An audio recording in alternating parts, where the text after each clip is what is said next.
It's only been a month ago I saw you in New York, DeVon. I know. It seems like a lot longer. So much goes on every day. So true. DeVon, I saw you maybe a month ago. Yeah. And we hugged. What's up? Yeah, hey, what's up? What's up? A lot going on. I got the book coming out, and I want to come on the show. And I said, yeah, DeVon, the cake is yours. Come on in. and since that time, so much has happened. I know. Let's just take. This is Tuesday morning, this week. Yeah. And we just started Tuesday. Yeah, I know. I can't believe it. I mean, it feels like a week worth of news already, and it's like you said, it's only Tuesday morning. And it's only Tuesday morning. So let me just ask you the question, DeVon Franklin. Can we get through the week without losing our faith? Can you get through the week? Let me tell you, your faith is the only way you're going to get through the week.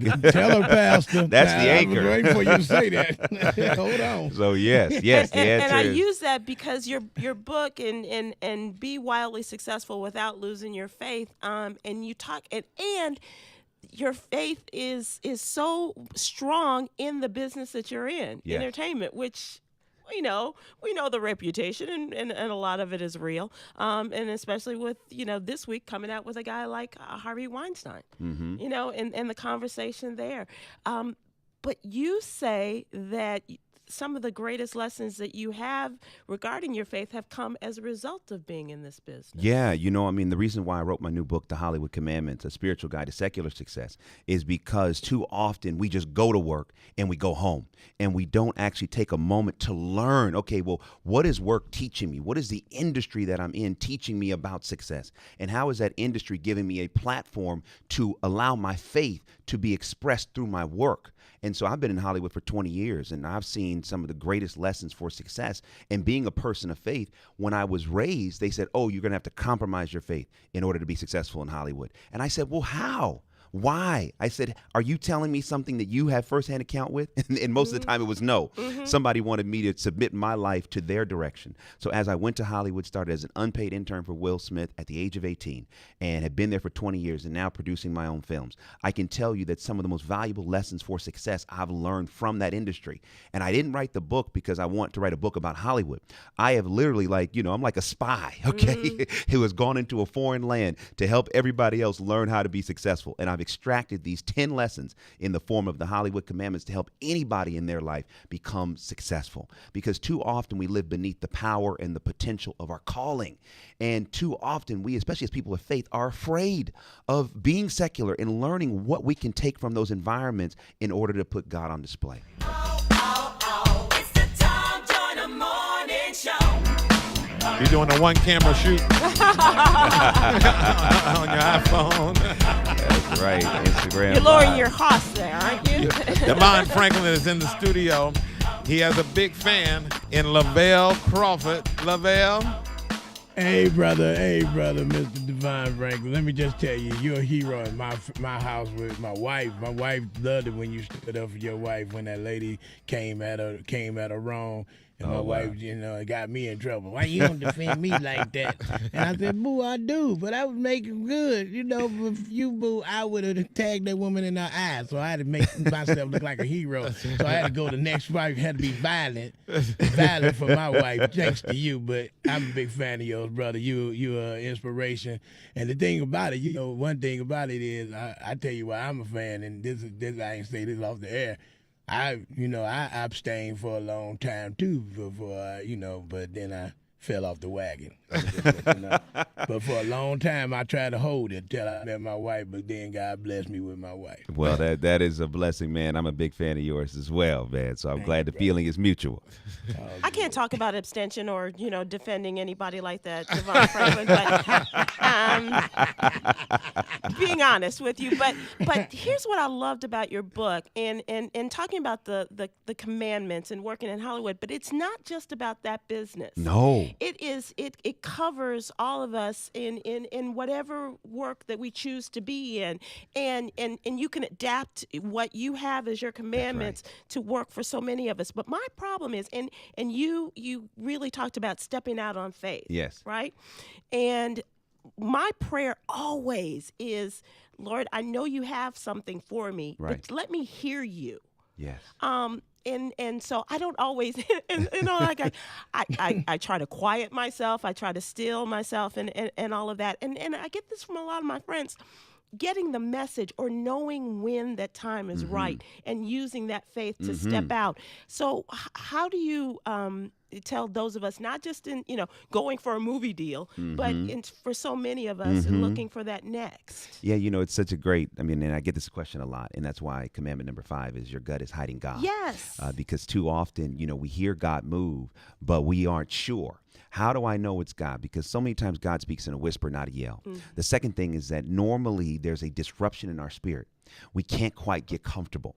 It's like, when you got a, crook in your neck or something in your back and you're like, man, I want to get comfortable. I have no reason to be uncomfortable, but there's something in my spirit that says there's something I need to do.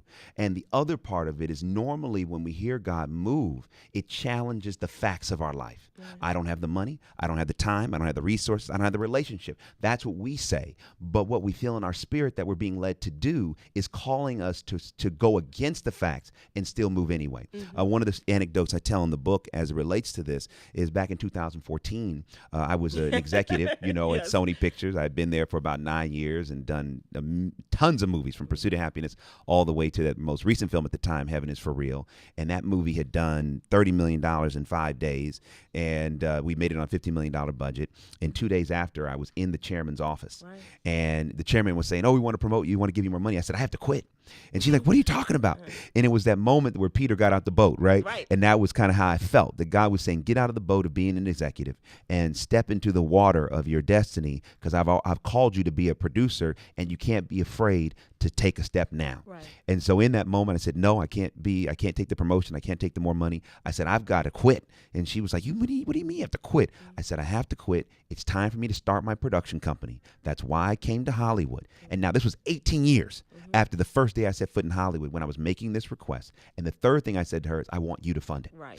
And after a moment where she kind of looked startled, she said, yes.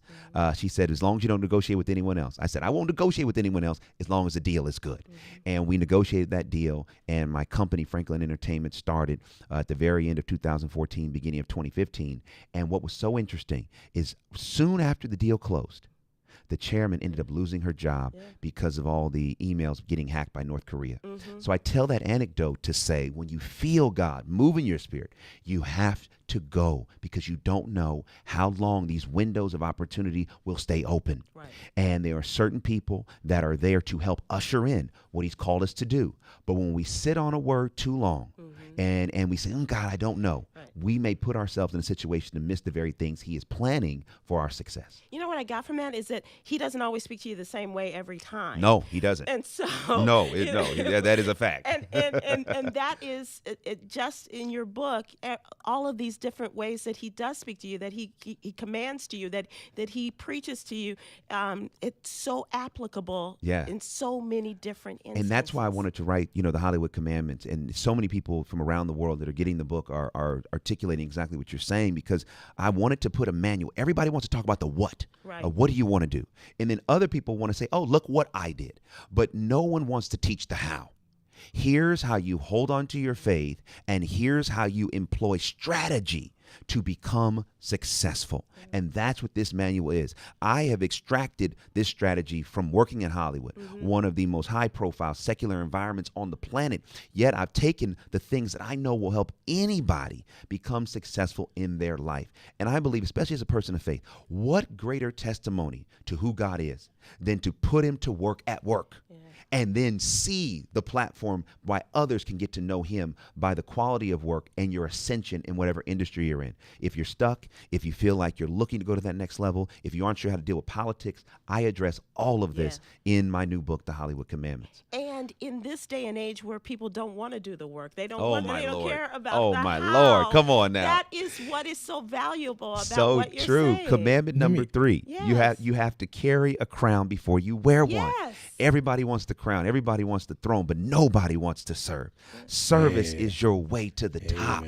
Seriously, look at King David. David, when he was anointed king, he didn't go sit on the throne. He went to go serve a king before he actually became the king. And I believe that anyone that practices service right now, you may be going into the office, you may be dealing with the boss you don't like, you may be dealing with colleagues that get on your nerves. Serve them to the best of your ability, because your service will be the foundation that every great success in your life will stand upon. And also, service prepares you so that one day when it's time to wear your own crown and throne, you'll know what to do with it. I'm telling you, this book is not just for the older people in your life. It is for everyone, and children, young people, I should say, really need this as they are going about the business of getting in the business of life. Absolutely, because again, it's like when you're looking to on-road into life, right? Especially for as a young person, where do you go to learn how to do it?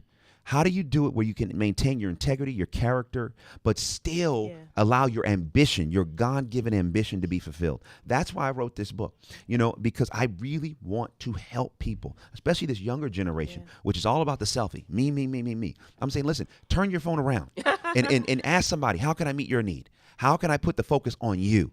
And when you begin to meet others' needs, when you begin to understand that there's a strategy, commandment number 8, your difference is your destiny. When you own your difference, instead of trying to compromise your difference, you will begin to see that you can be successful. It will take time. It's a process, but the process will prepare you.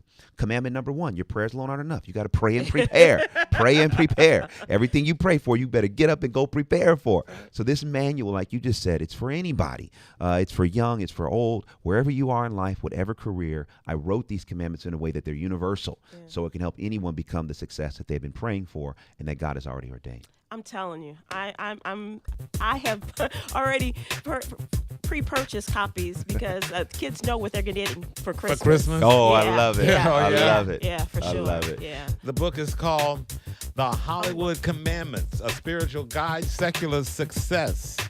And your next movie is what? The Star. Yeah. In theaters on the 17th of November. That's right. What's that about? It's the story of the Nativity, the first Christmas, but from the animal's point of view. And we got Oprah, Tyler Perry, Tracy Morgan playing the camels that the wise men ride in on. Oh, wow. We got Anthony Anderson playing the goat in the stable, Zach the goat. We have Stephen Yeun, Kelly Clarkson. We have Mariah Carey, who performs the lead song. We got Kirk Franklin, who did a rendition of We Three Kings. Oh, my goodness. We got Yolanda Adams doing Oh Holy Night. Wait till y'all see this. It's the first faith-based animated movie since The Prince of Egypt to come to theaters from a major studio. Wow. Yeah, so it's incredible. Comes out in theaters just in time for next Thanksgiving, November 17th. So you'll be back on the air to talk about that. I'll be back on the air. We can talk about it, absolutely, as long as you'll have it. And we'll talk about your New York Times best-selling book. From your lips to God's ears, yes.